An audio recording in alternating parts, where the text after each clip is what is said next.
What if I told you that discipline will save your life long before motivation or mental health ever will? That might sound harsh, even offensive, in a world that tells you to go easy on yourself, to take a break, to listen to your feelings. But what if your feelings are lying to you? We've built a culture that worships comfort and avoids responsibility. We call it healing. We call it self-care. But sometimes it's just fear dressed in soft language. Because the truth is, your mind doesn't always want what's best for you. It wants what's easy. It wants what's safe. It wants what's familiar, even when familiar is the very thing that's breaking you. You don't heal by hiding from life. You heal by meeting it head on, even when your hands shake. The truth is uncomfortable. You won't always feel motivated. You won't always feel strong. And waiting to feel better before you move is how most people stay stuck forever. Yes, your mental health matters. But what happens when your mental health isn't good? Do you stop showing up? Do you give up on yourself until the storm passes? Or do you discipline your emotions the way a warrior disciplines his sword? Sharpened through pain, steady under pressure, controlled in chaos. Because when life hits, and it will, it won't ask how you feel. It will ask whether you're prepared. And that's why discipline matters more than mental health. Not because your feelings don't matter, but because they can't always be trusted. Discipline is what carries you when your emotions collapse. It's the bridge between who you are and who you could become. It's not the absence of care. It's the presence of courage. So before we talk about peace, we must talk about power. The power to act when you don't feel like it. The power to keep moving when your mind whispers, stop. That's the uncomfortable truth and the beginning of real strength. We live in an era where comfort is king and discipline is treated like a threat. Everywhere you look, people are being told to slow down, to listen to your body, to protect your peace. But what if that constant protection has made us fragile? What if our obsession with comfort has killed our capacity for growth? Because comfort doesn't build character. It preserves weakness. We've mistaken softness for self-love. We think the goal is to feel good, not to get better. We glorify the word balance while secretly using it as permission to quit when things get hard. We call discipline toxic. We call pressure trauma. We call struggle burnout. But the truth is, life itself is a pressure. And every meaningful thing you'll ever do will demand some kind of pain. We've been trained to escape discomfort at the first sign of it, to reach for our phones, our distractions, our excuses, to numb rather than to strengthen. And what has that done to us? It's made us restless. It's made us anxious. It's made us dependent on temporary relief instead of permanent resilience. We've become a generation that says, I don't feel like it, as if that's a valid reason to do nothing. But discipline doesn't ask how you feel. It asks, who do you want to become? Because here's the truth. You don't build peace by avoiding chaos. You build it by walking through chaos with your eyes open. The gym, the cold shower, the early morning grind. Those are not punishments. They're training for the battlefield of the mind. You cannot expect peace from a life built on comfort. Peace comes from confidence. And confidence comes from competence. And competence is forged only through repetition, discomfort, and discipline. So ask yourself, are you caring for your mind or are you caging it? Are you nurturing growth or protecting weakness? Because one leads to freedom, the other leads to dependency. And until we face that truth, we'll keep mistaking comfort for healing and calling it self-care. When everything feels like it's falling apart, discipline is what keeps you standing. Not motivation, not inspiration, not the temporary comfort of a kind word or a mental health quote, but discipline, the quiet, unglamorous decision to do what must be done, even when every cell in your body says, I can't. You see, discipline is misunderstood. People think it's cold, rigid, robotic. But in truth, it's the purest form of self-love. Because discipline says, I care about my future self enough to act now. I care about my peace enough to face this pain. Mental health teaches you to understand yourself. Discipline teaches you to command yourself. And when those two work together, you become unstoppable. When your mind is a storm, discipline is the lighthouse. When your emotions scream chaos, discipline whispers, stay the course. You may not be able to control what you feel, but you can always control what you do next. That's the difference between a life led by emotion and a life led by direction. Discipline doesn't remove the pain. It gives the pain a purpose. Because when you show up, when you push through, when you do the work regardless of your mood, you're training your mind to obey your will, not your weakness. And that's how healing truly begins. Not by waiting to feel ready, but by proving to yourself that you can act even when you don't. Each small act of discipline rewires your brain. Each repetition teaches your body that effort is survival. Each decision to show up builds a kind of peace that comfort can't create. This is why the Stoics were never victims of emotion. They felt deeply, but acted rationally. They understood that emotion is information, not instruction. So the question isn't whether you have bad days. You will. The question is, do you show up anyway? Because every time you do, you grow a little stronger, a little calmer, a little freer. That's what discipline gives you. Control in a world that constantly tries to pull it away. It's not punishment. It's preparation. Preparation for the days when you wake up empty, for the moments when the world feels heavy, for the nights when your mind whispers, give up. And that's when discipline quietly answers back. Not today. There's a dangerous lie hidden beneath the language of comfort. It whispers, you've done enough. You don't have to push today. Be kind to yourself. But what if kindness, taken too far, becomes the very thing that's killing your potential? Because not all comfort heals you. Some comfort holds you hostage. We've turned self-care into an escape from responsibility. We label laziness as mental recovery. We call avoidance boundaries. And we convince ourselves that doing less is somehow progress. But here's the truth no one wants to hear. Sometimes your emotions are lying to you. They tell you that you're tired when you're undisciplined. They tell you that you're overwhelmed when you're unorganized. They tell you that you're healing when you're actually hiding. True self-compassion is not about excusing weakness. It's about building strength through understanding. You can love yourself and still demand more from yourself. You can rest, but still keep your promises. You can acknowledge your pain without letting it rule your path. The line between compassion and indulgence is razor thin. And most people don't see when they've crossed it. Because indulgence feels peaceful in the moment, but leaves you empty in the long run.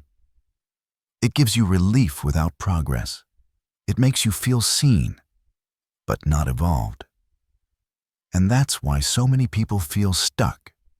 They're not failing because they're broken. They're failing because they've confused comfort with care. Real self-compassion is this. I love myself enough to face my weakness. I care about my future enough to do the hard thing today. It's waking up tired and showing up anyway. It's forgiving yourself, but not giving yourself a way out. It's resting, but with purpose, not procrastination. Because rest is meant to restore you, not reduce you. And every time you rest without direction, you teach your mind to surrender instead of recover. You're not fragile. You're not meant to live in emotional bubble wrap. You're built to endure, to adapt, to rise. Self-compassion that ignores discipline isn't kindness. It's surrender. And surrender never leads to peace. So be gentle with yourself, yes, but never so gentle that you forget what you're capable of. Because there's a fine line between healing and hiding from growth. Let's make one thing clear. This is not a war between discipline and mental health. It's a call to balance them. Because without both, you crumble. You can't live on willpower alone. You can't heal on softness alone. One without the other will always leave you incomplete. Your mind needs care, reflection, stillness. But your will needs challenge, movement, direction. Together they form the foundation of a resilient soul. Discipline without compassion becomes cruelty. Compassion without discipline becomes chaos. You can meditate, breathe, talk to a therapist, and you should. But at some point, healing demands action. At some point, you must move, not because you feel like it, but because you promised yourself you would. Mental health isn't just about what calms you. It's also about what strengthens you. And strength doesn't come from comfort. It comes from confrontation, from doing the work that peace requires. Because there's no lasting peace without order. And there's no order without discipline. You can rest, but rest with intention. You can feel, but feel with awareness. You can pause, but never lose momentum. The goal isn't to silence your emotions, it's to govern them. To let your reason and your routine steer the ship, even when the waters of your mind turn violent. This is where true self-mastery begins, in the balance between compassion and command. You learn to care for your pain, but not be ruled by it. You learn to feel everything, but be enslaved by nothing. That's what the Stoics understood. That discipline and peace are not opposites. They are partners in the pursuit of strength. Discipline is the structure. Mental health is the stability. Together, they build the fortress within. So if you want to heal, don't choose between the mind and the will. Train them to move as one. Because a calm mind without a strong will is passive. And a strong will without a calm mind is reckless. But when your mind is clear and your will is firm, you become unstoppable. Not because life gets easier, but because you get steadier. The Stoics understood something most people today have forgotten. Life doesn't wait for your feelings to settle. Marcus Aurelius, a man who ruled an empire while enduring grief, loss, and constant war, wrote, "You have power over your mind, not outside events. Realize this, and you will find strength." Those words weren't written from comfort. They were carved out of suffering. He didn't write them sitting in peace. He wrote them to survive chaos. The Stoics didn't suppress emotion. They disciplined it. They treated emotion like fire, useful when controlled, destructive when ignored. Because emotion is not your enemy, it's your servant. But the moment you let it lead, you lose your way. Modern culture tells you, follow your heart. The Stoics would say, train your heart. Teach it to obey truth, not comfort. Teach it to act with purpose, not impulse. Seneca once said, "We suffer more in imagination than in reality." And he was right. Most of our pain doesn't come from the world. It comes from the stories we tell ourselves about it. That's why discipline is sacred. It pulls you out of those stories. It reminds you that you are not your thoughts. You are the one who decides what to do with them. Epictetus taught that freedom isn't doing whatever you want.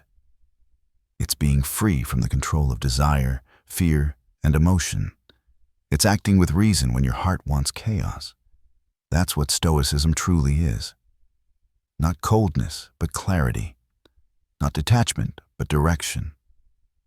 The Stoics didn't avoid emotion. They transcended it. They felt the weight of fear, anger, loss, but refused to bow to it. Because when you control your mind, no one and nothing controls you. And that's what discipline gives you. The ability to stay calm in storms, focused under fire, steady when the world shakes. That calmness people call stoic. It isn't emotionless. It's earned peace. Peace built through pain, tested by trial, and held together by discipline.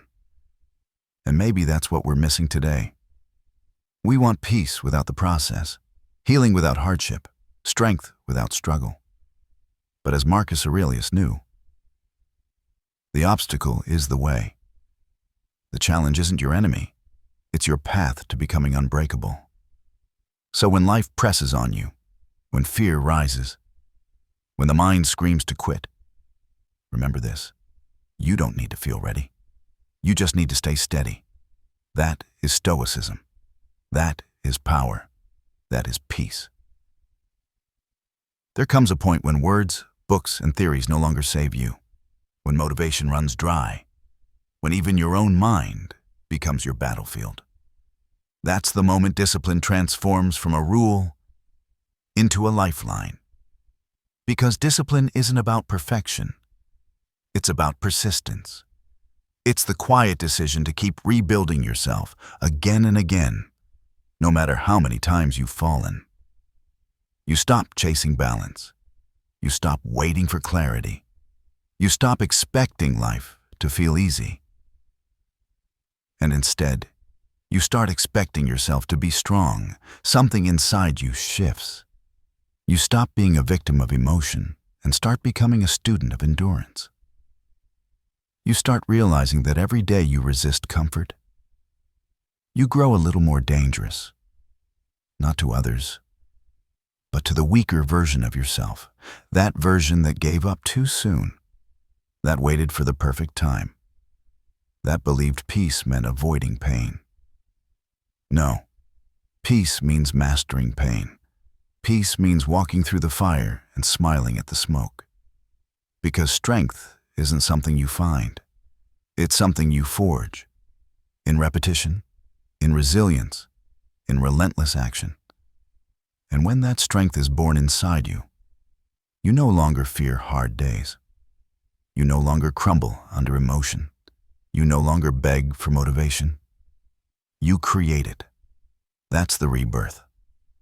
When discipline and self-respect become your daily rituals. When you stop searching for peace and start embodying it. When you stop asking, when will life get easier?